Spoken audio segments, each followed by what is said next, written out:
All right, ready to dive into something pretty deep today. We're going to really dig into this chapter from a matter of truth. And it's tackling a question that, well, might catch you off guard a little. Why does God need witnesses? Yeah, it makes you think, right? Like, wait a minute, isn't God supposed to know everything? Exactly. That was my first thought, too. Like, why would he need any kind of proof, if he's all-knowing? But this author's really taking things in a different direction. They're saying that even God, as the judge, needs witnesses to make sure everything's fair, especially when it comes to Satan. Right, they're kind of looking at it like a courtroom, you know? God's the ultimate judge.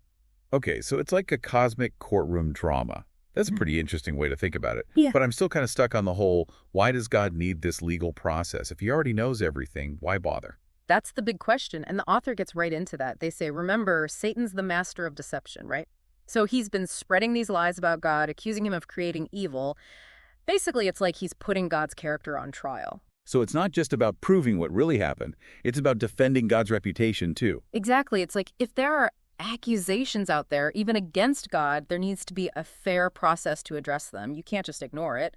And that's where witnesses come in. And the author uses specific verses from the Bible to support this, doesn't Oh, he? absolutely. They point to passages like in Isaiah 43.012. It's where God's actually calling on his people to be witnesses. And it's not just a couple of witnesses either. They bring up Deuteronomy 17.6, which you might recall that's the law about needing multiple witnesses, like for a death sentence. Multiple witnesses for a serious sentence. Wow. Oh. Okay, so we've got this cosmic trial. God needs witnesses to make sure justice happens. But who's the main witness in all this? Who takes the stand, so to speak? Well, the author points to Jesus, calling him the faithful witness. They use Revelation 1.5 and 3.14. But here's where it gets really interesting. These titles, they're specifically used for Jesus after he comes back to life, after the resurrection. After the resurrection. Wow, okay. I don't think I've heard that before. How does that fit into needing witnesses? It leads to a pretty big shift in how we might look at Genesis 1. The author's proposing that maybe it's not talking about the very first creation, but more like a restoration, like the earth had already been messed up, corrupted by Satan and his followers. Hold on, so you're saying there was something before Adam and Eve, a pre-Adamic age? That's what they're saying. And they use some verses like Deuteronomy 4.23 and Ecclesiastes 3.15. They sort of hint at a conflict, a war in heaven, even before humans were around. The author says this pre-Adamic age had angels involved, specifically the ones called Elohim. Elohim, now that's a word I've heard, but honestly, I'm not sure I really get what it means. It's tricky because Elohim can be used in different ways in the Bible. Sometimes it just means God, but it can also refer to these powerful spiritual beings like angels. In this case, the author says the Elohim were these angels who were like rulers over Earth and other planets. Some of them, well, they rebelled against God.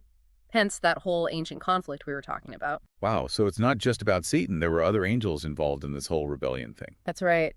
And the author even uses Isaiah 10.33 and Isaiah 24.20-23 as descriptions of how God punished these fallen Elohim. So let me try to get this straight. God creates this amazing earth, puts angels in charge, and they basically stage a coup. And now God needs witnesses to, what? Set the record straight and bring order back. Yeah, that's the gist of it. And that's where we, humanity, come in. The author argues that part of the reason God created humans was to replace those fallen Elohim, like giving us a chance to show that free will can be used for good. Whoa, replacing rebellious angels. That's a big responsibility. How does the author connect humans and angels like that? They use a couple of places in the Bible, like Psalm 8.1-6 and Genesis 1.26-27. Remember how Psalm 8 says humans are a little lower than the angels? They say that was a deliberate choice by God, like creating us with the potential to rise up to the level of those who fell. So we're like the understudies ready to step in and prove ourselves worthy. That's a pretty mind-blowing idea. It really is. And it adds another layer to why God needs witnesses, right? It's not just about proving Satan's guilty, but also showing that creation can be faithful, righteous, proving that God's plan for a loving and just creation can actually work. And humans were a key part of that. This is giving me a whole new way to think about humanity's place in all of this. We're not just watching, we're part of this cosmic drama unfolding. But what happens if we mess up, if we fail the test? Does the author talk about that at all? That's where things get even more interesting. This idea that humans are replacing fallen angels, the author says, it's not just a one-time thing in the past. It's like an ongoing process. They bring up a verse from Thessalonians Thessalonians 2.34, and it talks about a falling away, this man of sin who's going to deceive a lot of people. It's like this constant struggle between truth and lies, and we're right in the middle of it. Okay, now that's a little scary, honestly. So it's not just that some angels went bad way back when, but that we could fall into the same trap. We're constantly being tested, kind of. That's how the author sees it. And they connect this to some of the things we see happening today, you know? Like all those conspiracy theories about ancient aliens. Some people might think it's crazy, but if you really think about it, it plays into this idea that there are these powerful beings messing with us, manipulating us behind the scenes, like a modern echo of that ancient conflict. That's a really interesting connection. It's like those stories, even if we don't buy into them, they tap into this idea of a battle between good and evil, right? So it's not just about avoiding obvious evil, but being smart enough to see those sneakier deceptions that could lead us astray. Right. And the author even goes so far as to say some of those deceptions might be aimed at making us doubt God, you know, like making us question his word, his authority. It's like they're trying to sabotage us as witnesses by making us question the very one we're supposed to be witnessing for. Okay, so we've got this pre-Adamic age, these fallen angels, and now humans are stepping up as witnesses. But the author isn't just throwing this stuff out there. He actually gets into some pretty specific details to support his ideas. Yeah. What are some of the examples that stood out to you? Well, one that really got me thinking was how he looks at the Hebrew word bara. We usually translate it as create, right? But he suggests it can also mean to cut down or even to divide. Okay, hold on. How does that fit into everything we've been talking about? I'm no Hebrew expert. You might have to walk me through this one. Sure. It's about that verse in Genesis 1.21 where God supposedly created great whales. The author says, what if that verse is actually describing God cutting down a powerful being, maybe even Satan himself or one of his top guys, who was rebellious? Whoa, that's a pretty different way to look at it. So instead of just making whales, it's describing a defeat, like God's removing this corrupting force from creation. Exactly. And it fits with this idea that God's restoring the earth after it was corrupted. He's starting fresh, making a new order where good can thrive, and humans, well, we get to be part of that new order. So if we're taking the place of these rebellious angels, does that mean we can become like them? You know, reach their level of power and authority? Does the author talk about that?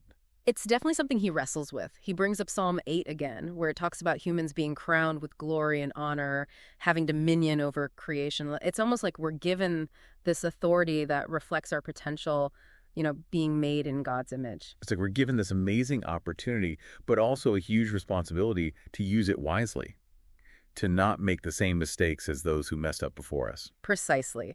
And I think that's a key takeaway for anyone listening, no matter what you believe. If we're truly part of this cosmic story, our choices matter. It's not just about saving ourselves, it's about playing a role in something much bigger, something that affects all of creation. It's like realizing you're not just an extra in the movie, you're one of the main characters. And that should both inspire us and kind of scare us a little, don't you think? Absolutely. And it begs the question, what's the whole point of all this? Where is this cosmic drama headed? Does the author give us any clues? Yeah, I'm curious about that too.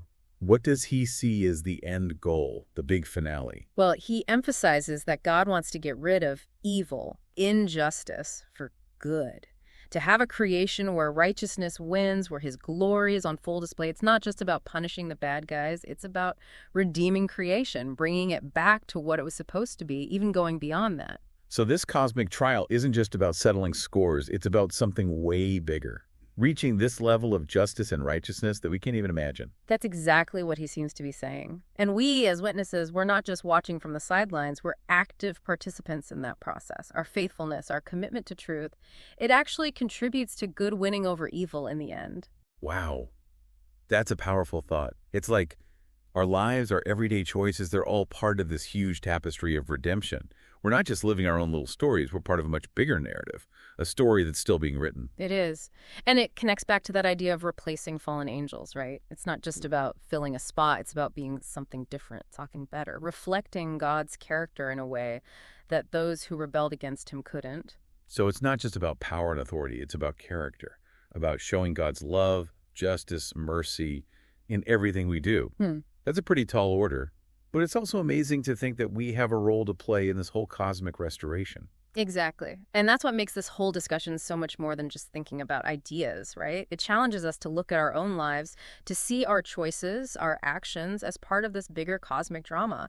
It's a call to live with purpose, to see our lives as part of something way beyond what we can understand. When we started this deep dive, I thought it would be all theoretical, but it's become something much more personal, much deeper.